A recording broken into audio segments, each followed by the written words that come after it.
you the crafty type? Do you like painting?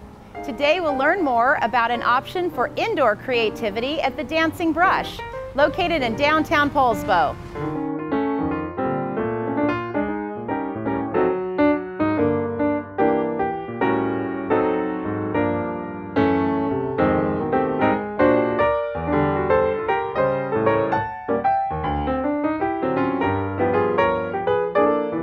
I'm here with Kevin Beach, owner of the Dancing Brush. Hi, Kevin. Hi, Samantha. Thanks for coming. Oh, thanks for being on the show. Yes. This is really a neat art studio here. For people who aren't familiar, why don't you go ahead and tell us what exactly a ceramic studio is? Sure. Well, it's really cool because people can come here and paint their own home decor or unique, one-of-a-kind gifts, plates, mugs, bowls, useful household objects.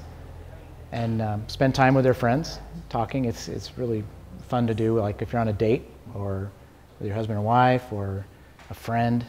Now you brought up something interesting because I think a lot of people think that a ceramic studio is for kids, painting just for kids, but that's actually not true.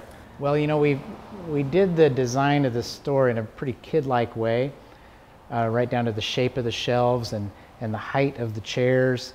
As an adult, you walk in and everything is big.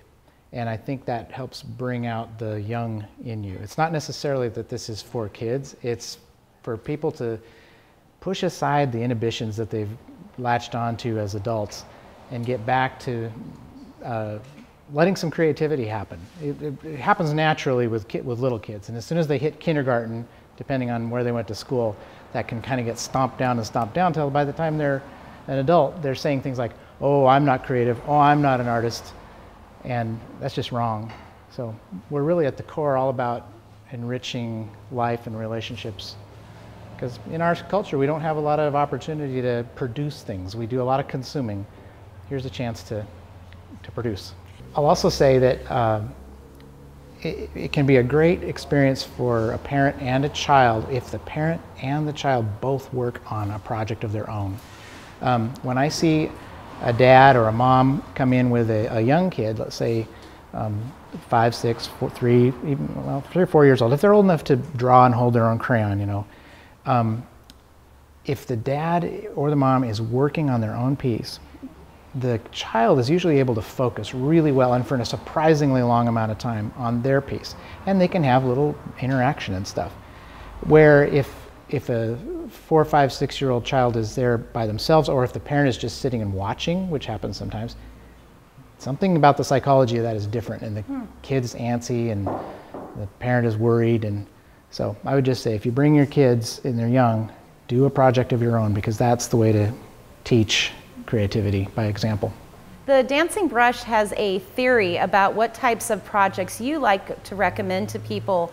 It's not just about painting knickknacks that are going to sit on the shelf and get dusty. Yeah, absolutely. I like to paint useful objects. I like customers to paint useful objects, plates, mugs, bowls, because those are things you handle every day. They become the fabric of your life. And you know, one plate can be painted 1,000 different ways. So it's not about how many different shapes, it's about how many different things can I do on this basic object, a plate. And some people create sets of plates, a set of mugs. You know, I myself, I'm working on a set of coffee mugs because they always seem to keep disappearing. People take them, they like them. So someone is new to the Dancing Brush, they've never been to a ceramic studio before. What can they expect upon walking in? You can expect to be greeted, oriented. You'll find at your table everything you need. We've got sponges, paint brushes, pencils, erasers, water.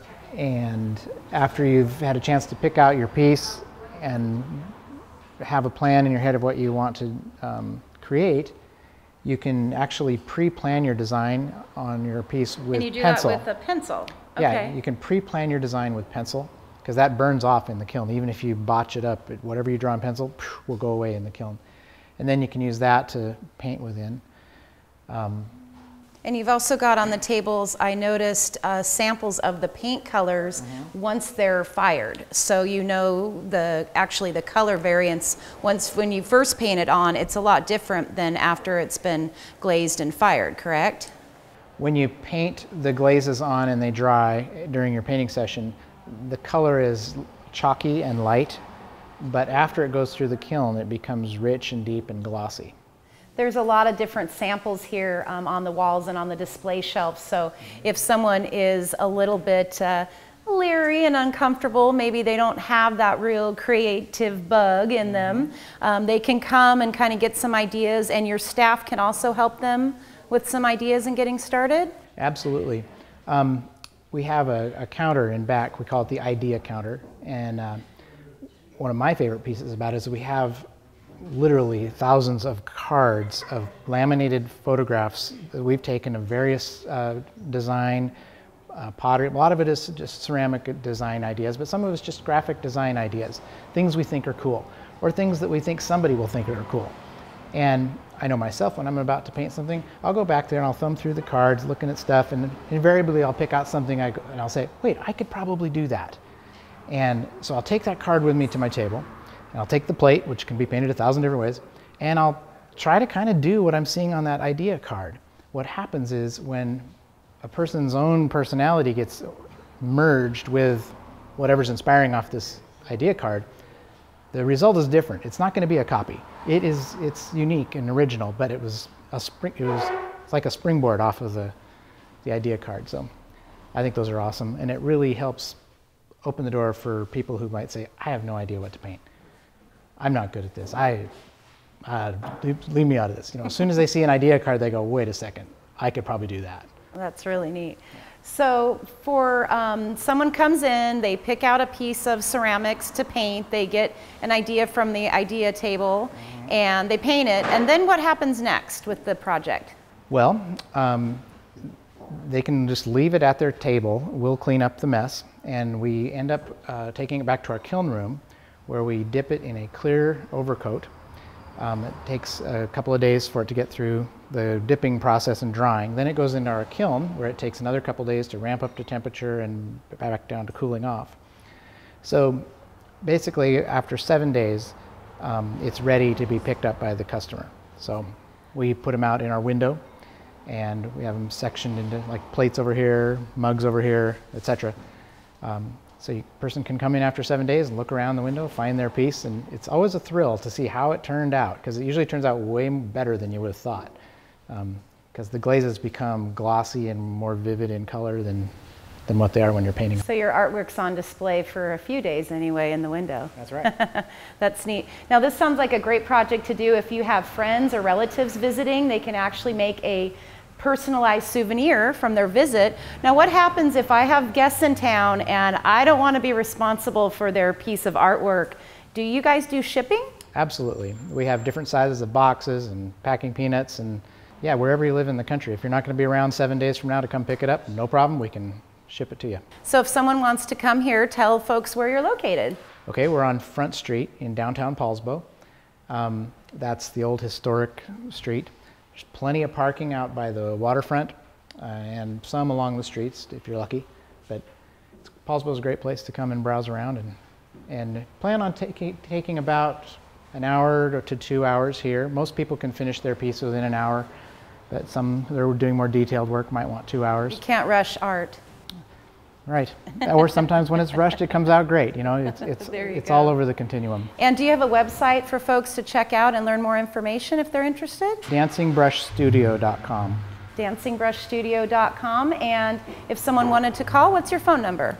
360-598-3800. Very good. Well, you heard it from Kevin. Come on down and find the inner artist within you. Thank you for having us here today, Kevin.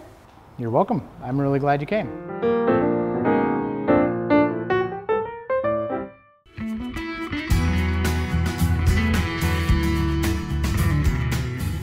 BMX. Most everyone is familiar with the sport of bike riding, and BMX takes it up a notch with obstacles, steep backslides, deep turns, and downhill sections, all done at massive speeds. Sound like your thing? You're going to love this. Peninsula Indoor BMX offers this sport to all ages. Today we'll check it out and learn more.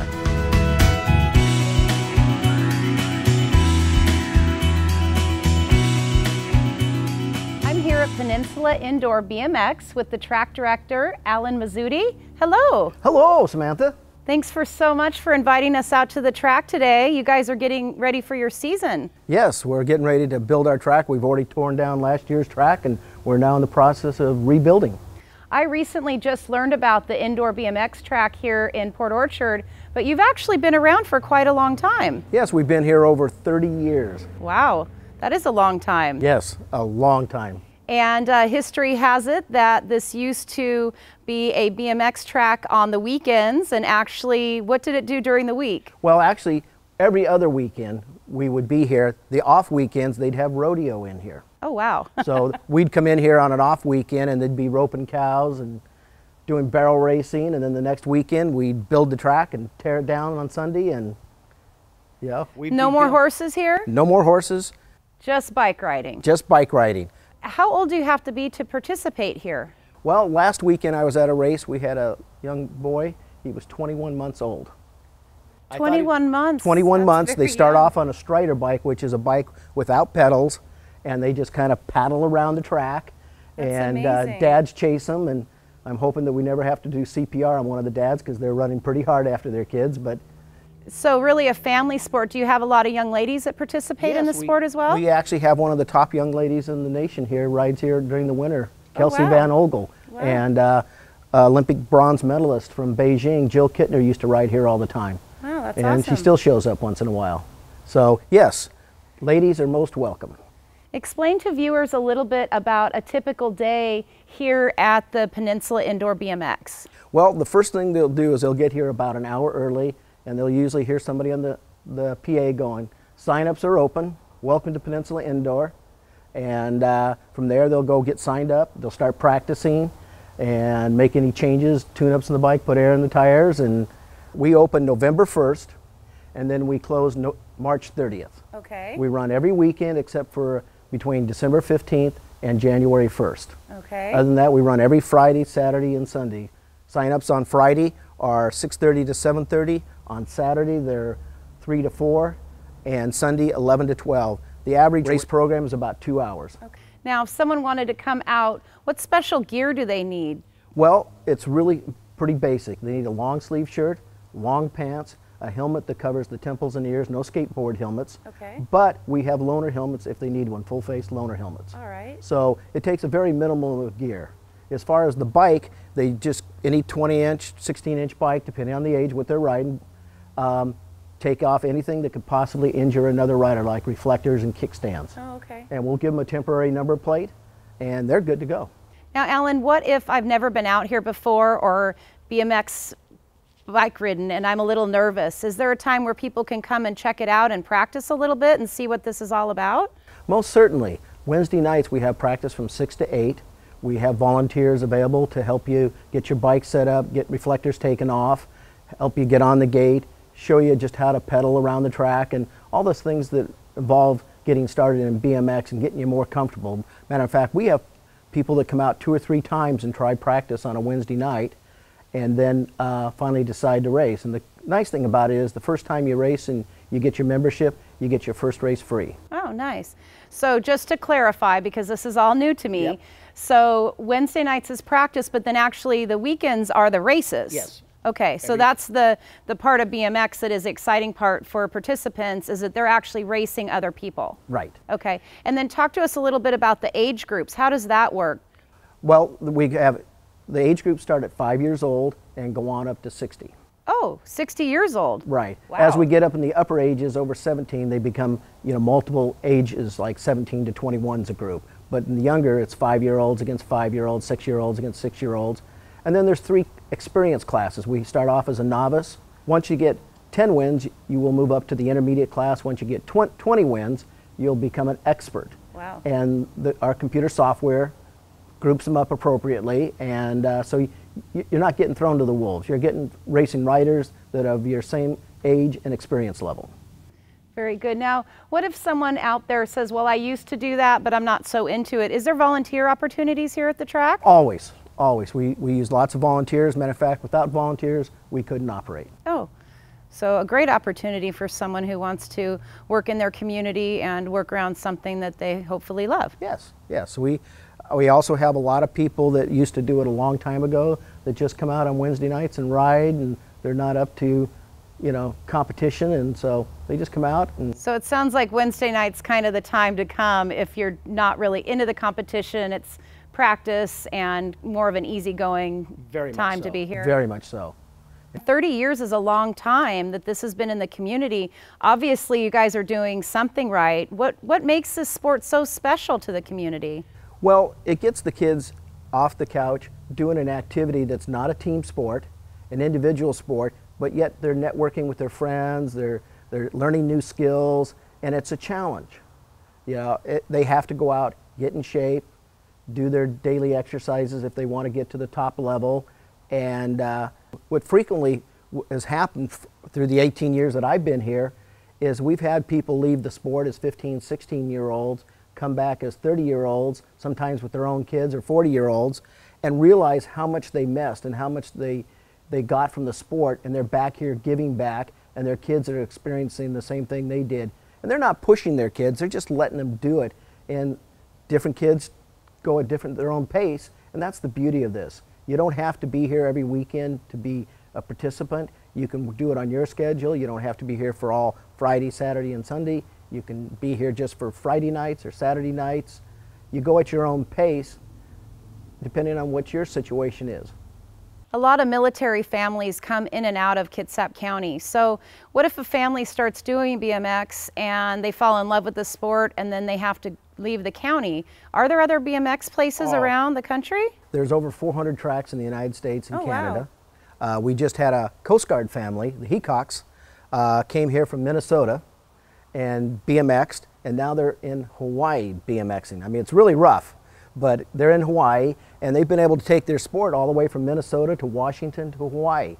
And that happens all the time. We had a family before that. They're now back east racing, and I hear from them once in a while. So the community of BMX isn't just here in Kitsap County. It's actually, it sounds like it's kind of cooperative throughout the United States. Most certainly, most certainly. Just about every state in the Union has a BMX track, including Alaska. And if someone wanted to learn more information about what you have going on here, what should they do? They can go to www.gobmx.com and click on that, and all the information they need to contact us and directions on how to find us is all there. Very good. Well, thank you so much for being on the show, and I'm looking forward to coming back when the track's all put together. And it's just an amazing facility here. I would have never known it was here had I not been told. So. Yes. Well, thank you for coming out.